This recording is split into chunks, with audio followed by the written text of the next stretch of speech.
Hayyee ashama akkam jirtan kabajamtoota ilmaan Oromoo idila addunyaa gubbaa jirtan hundi keessan asoosamni dordobbii Oromiyaa TV akkasumas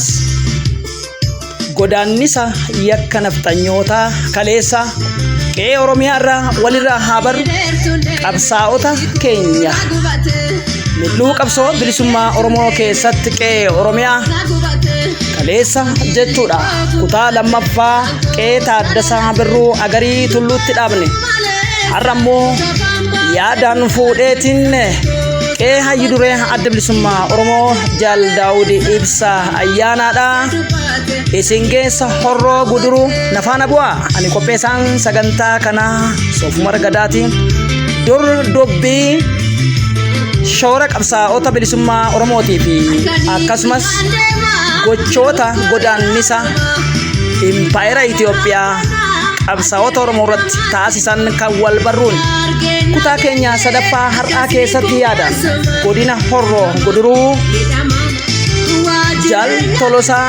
Ibsaa ayyaana obboleessa hayyu duree Jaal Daawud Ibsaa ayyaana goota qabsaawaa ganamaa akkam nama akkamii turanii nafaana bu'aa.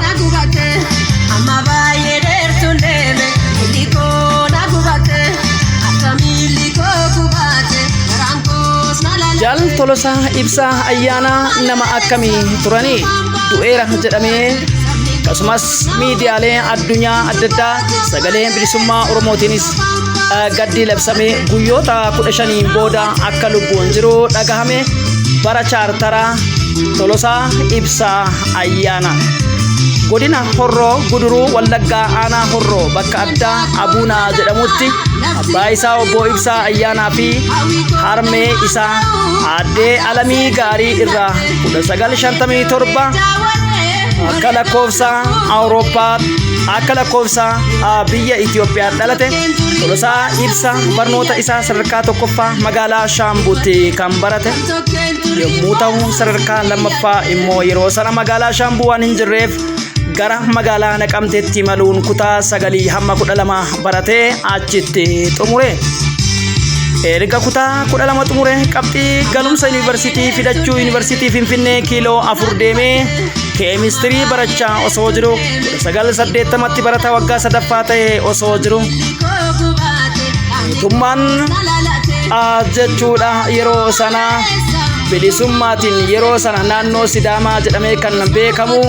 yeroo ammaa Bulee Horaa bakka jedhamutti ramadamuun dirqama lammummaa barsiisaa ture osoma achi naannoo amma Bulee Horaa jedhamu kanatti soo barsiisummaa irra jiru namoota hedduu waliin miseensota abaa'oo jedhamuun qabamaniiti Karchalleetti hidhaman. Tolosaan Ibsaa ayyaana goota Bulee Horaa akkuma barsiisummaatiin akka tajaajiluuf ramadame qe'ee har'aa Kumsaa Dirribaa Marroon waboon ilmaan Oromoo bilisoomsan dahoo qabsaa'ota tajaajiluuf ramadamuu qofa osoo hin taane namoota hedduu waliin qabamee Karchallee seenee alam baqqaany bakka jedhamutti 1980 hanga 87 waggaa 7 hidhaarra ture. Tolosaan yeroo hidhaa turetti obboleessa isaa hayyu duree Abaa'oo Jaal Daawud Ibsaa waliin carraa mana hidhaatti waliin hidhamuu argates waliin hidhamaniiru. Horroo guduruu waa malee simi malle Tolosaan kan hidhamee ture murtoo argatee osoo hin ta'in sababuma miseensa Abaa'oo jedhameef waggaa 7 mana hidhaa keessatti dararamaa ture.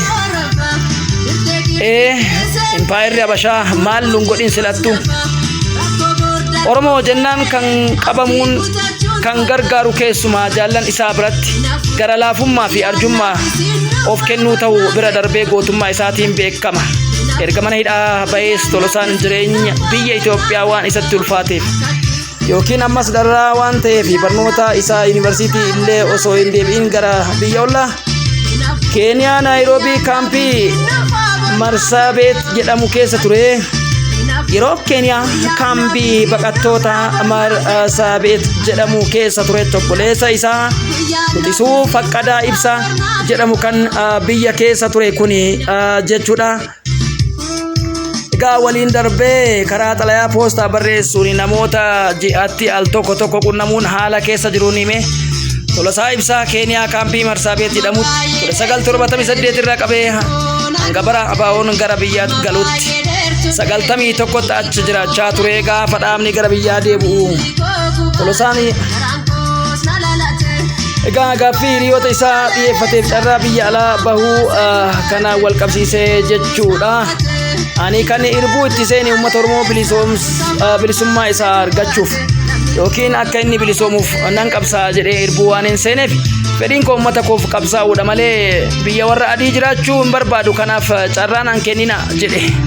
Tolosaan erga Keeniyaa irraa gara Oromiyaa biyya abbaa isaatti deebi'e dirqama ABO'n itti kenne fudhachuun waajjira adda bilisummaa Oromoo irraa dirqama fudhachuun gara Booranaa deemee dabbalummaan akka hojjetu dirqama itti kennamee dirqama isaas baachaa ture. Tolosaan dhimma hojii Boorana irraa gara Finfinnee osoo deemaa jiranii hiriyaa isaa waliin naannoo Shaashamannee Konyaa Arsii lixaa jechuudha. Akka tasaa ta'ee daandii jijjiiratee nagaan galuus danda'e hiriyaa sammuu rukutanii beektu dubbicha keessan deemnu jenneeti osoo akka kanaan hojii dabballummaa isaa dhaabaa keessatti tajaajilu kennaa jirutti baatiiwwan muraasa filannoon yeroo hafetti Tolosaan ammas dirqama hogganni dhaaba ABO itti kenne fudhachuun taajjabdoota filannoo adii warra faranjii fi shaabiyoota waliin gara godina Horroo Guduruu Wallaga magaalaa Shaambuu dirqama fudhatee malee Tolosaan yeroo taajjabdoota filannoo fudhatan Shaambuu ga'es magaalaa Shaambuutti waajjirri ABO banamee jira ture. Kuni bara chaartaraati. Warri wayyaanes achi qubannaa waan qabanii fi waajjira qabu ture. Tolosaan Shaambuu dhufe jechuu dhagaanii bakka Tolosaa fi taajjabdoonni isaa waliin deeman siree qabatanii bulanii jirani. Warri wayyaanee dhukaasa itti bana yeroo kanas baay'een wareegamanii. Yeroo Tolosaan dirqama fudhatee Shaambuu jiru kanatti obboleessi isaa Hidureen Jaal Daawud Ibsaa yeroo sana Jaal Abbaa Caalaa Lataa waliin naannoo Dambidolloo irra jiru turani. Lola magaalaa Shaambuu Tolosaa fi jaallan isaa irratti banameen Tolosaan Ibsaa fi jaallan isaa waliin turan akka wareegametti karaa miidiyaa sagalee bilisummaa Oromooti akka wareegametti karaa miidiyaa qilleensarra oole. Jaallan isaa fi namoonni Tolosaa beekanis akka inni wareegame yoo dhagahan gaddaan guutaman. Imimmaan Oromiyaa dubbittiin akkana turte nu dukkaneessite. Tolosaan Ibsaa garuu miliqee waan ba'eef nama lubbuun turuu isaa hin beeku ture. Garuu Tolosaan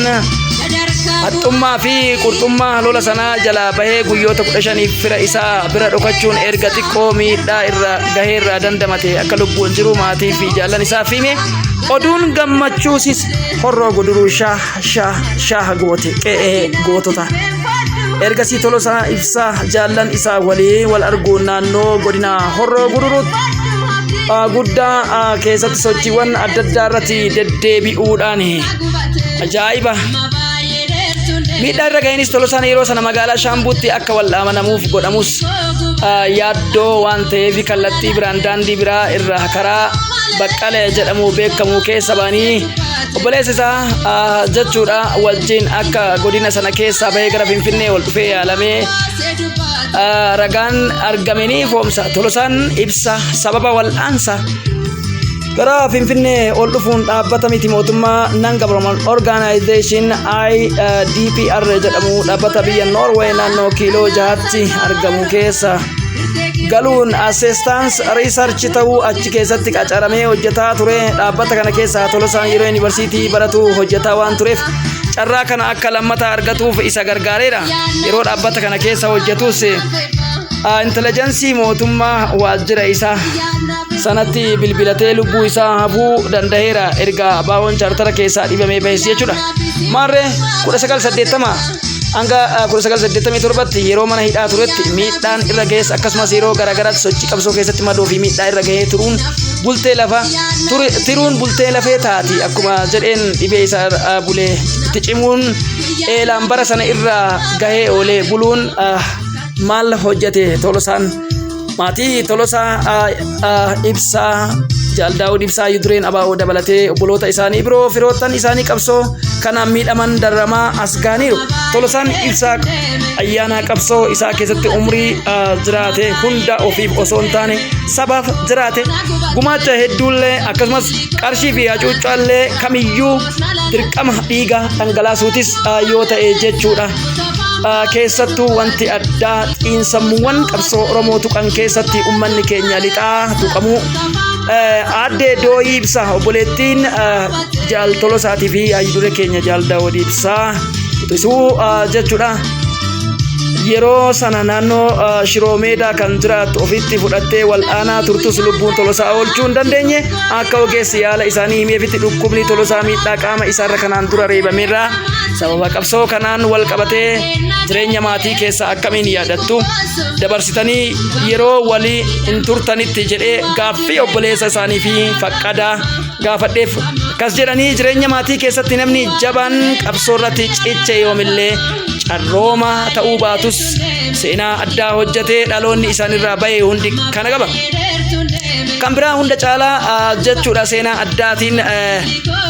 Taakkalee Soorii jedhamu 2002 waraanni mootummaa gaafa saafaa motoraan osoo deemuu isas ajjeesanii harmee keenya kan gargaaru dhibe harmeen keenya baay'ee rakkoof saaxilaman sababa ajjechaa Taakkalee Soorii kanaan harmeen keenyas firrii gargaaruu sodaatee ijoolleen mucaa Adaadoo Taakkalee Soorii kanas sababa kanaan egaa dararaan hedduun godhamee haa ta'uuti qabsoo obboleettii kee Tolosaa fi Hayyuduree kana jechuu Jaal Daawud dabalatees atis obboleettiin keessanis maatiin keessanis keessatti hirmaachuu turtaniittu. Kanaafiyyuu waa hunda caala firri dhabamus firri saba jechuudha seenaadha jedhama. Kanaanis ta'us bitaa mirgaa irrattis jechuudha Jaal Daawud Ibsaa sirna awwaalchaa harmee isaa irrattis argamuu carroomuu dhabuun kunis jechuudha seenaa keessatti wal nyaatiinsa fakkeessuun waa'ee kana keessa jijjiiramni otoo hin korin kufe jedhameetiin hokkoluu eegalamee dubbii waliigaltee Lammaa Magarsaatii fi warra namicha bineensa ururamaaf abaaramaa ilma naftanyaa Abiyyi Ahmad Kafiin jedhu hulluuqaa fi ergama waraabessa ilkaan soddoma kana kan Oromummaa jibbee Jawaariin faa dhidhimsetu Arrabdii Raggaasaa fa'aallee hidhe maarree dabsii muddamaa Wallagga Lixaa irratti xayyaaraan labsan suni yoo iyyaadatamaa